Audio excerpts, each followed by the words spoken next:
हरी और श्याम अच्छे दोस्त थे। दोनों कपड़ा बेचा करते थे, पर वो उतना ही कमा पाते थे जिससे बस गुजारा होता था। हरी किसी भगवान को नहीं मानता था। हरी, आजकल हमारा कपड़ा बिल्कुल ही नहीं बिक्री हो रहा है। बस किसी तरह गुजारा हो रहा है। हाँ श्याम, तुम बिल्कुल सही कह रहा है। हम इतना मेहनत से घूम घूम कर कपड़ा बेचने की कोशिश करते हैं, पर कोई खरीदने के लिए तैयार ही नहीं होता। ऐसे तो हमारा काम धंधा चल ही नहीं सकता। कोई बात नहीं, जैसी प्रभु की इच्छा।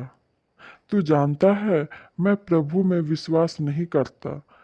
हरि, ये जो भी होता है ना, सब ईश्वर की इच्छा से ही होता है। एक दिन देखना, तो प्रभु पे विश्वास जरूर करेगा। देखा जाएगा। चलो कपड़ा बेचने के लिए। कपड़ा बेचने के लिए अपनी टोकरी में कपड़ा रखकर चल देते हैं। हरी और श्याम सभी जगह जगह आवाज लगाते हैं, कपड़े ले लो, कपड़े, अच्छे अच्छे डिजाइन के कपड़े, पर उन्हें कोई नहीं दिखता। तभी हरी को एक गरीब से लाचार बुढ़िया बैठी हुई दिखती है। श्याम, देखो ना यार, ये गरीब भी से लाचार है, फटे पुराने कपड़े पहनी है।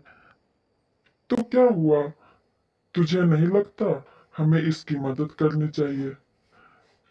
ऐसे हमें बहुत से लोग मिलते हैं, पर हम क्या कर सकते हैं? हम भी तो लाचार हैं।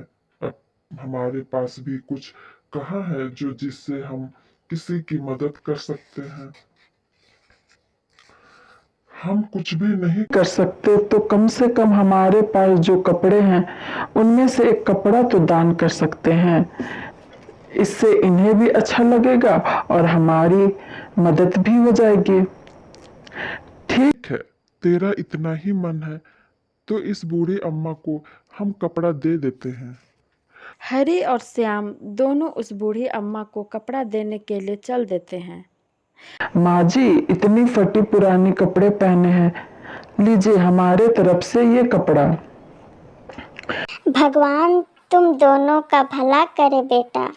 तुम दोनों ने मेरे जैसे गरीब लाचार बुढ़िया की मदद की है। नहीं माँ जी, ये तो हमारा फर्ज था। बेटा, मेरे पास इस कपड़े का मूल्य चुकाने के लिए कुछ भी नहीं है। कोई बात नहीं माँ जी, हमें आपसे कोई मूल्य नहीं चाहिए। फिर भी मैं तुम्हें कुछ देना चाहती हूँ।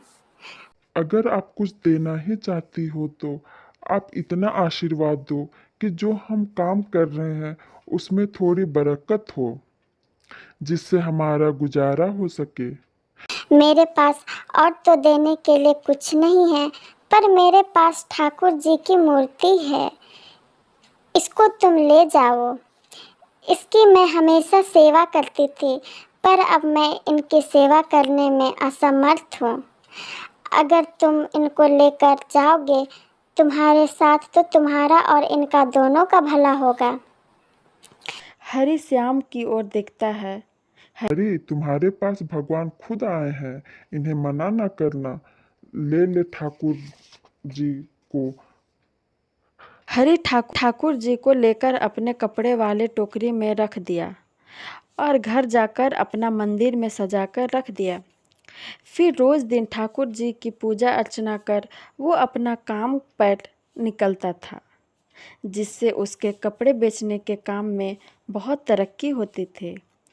श्याम यार, जब से ठाकुर जी मिले हैं तब से तो हमारा काम बहुत अच्छा चल रहा है, पर तेरा साथ बहुत जरूरी है। तू मेरा साथ न छोड़ना। तू फिर क्यों करता है? मैं तेरा साथ कभी नहीं छोड़ूंगा। कुछ दिन बाद श्याम बीमार हो जाता है और वह हरी से कहता है, कुछ दिनों से मेरी तबीयत कुछ ठीक नहीं है। मैं कुछ दिन घर ही आराम करूंगा। तू अपना काम अच्छी तरह से करना। हाँ। ठीक है भाई, तू आराम कर। श्याम अपना घर चला जाता है और कुछ समय बाद उसकी मृत्यु हो जाती है। और एक दिन श्याम हरि के पास आता है। श्याम, तुझे कितना वक्त हो गया, अब तेरी तबीयत कैसी है? मैं तो ठीक हूँ।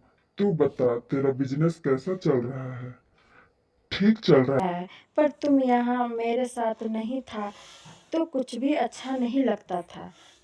ठीक है, अब मैं आ गया हूँ। अब हम लोग दोनों मिलकर कपड़ा बेचेंगे। अब दोनों साथ मिलकर कपड़े बेचने लगे। एक दिन श्याम हरि से मिलने नहीं आया तो उसको चिंता होने लगी। उसने श्याम का घर गया और उसने आवाज़ लगाई, श्याम, श्याम कहाँ है यार? आज तो मुझसे मिलने नहीं आया। मैं कब से तेरा इंतजार कर रहा था। तभी वहाँ से श्याम की पत्नी मीरा आती है। कौन है? क्या हुआ भाई? आप मेरे पति को आवाज क्यों लगा रहे हैं? नमस्ते भाभी, मैं श्याम का दोस्त हरी। मैं श्याम से मिलने आया हूँ। वह मुझसे मिलने नहीं आया।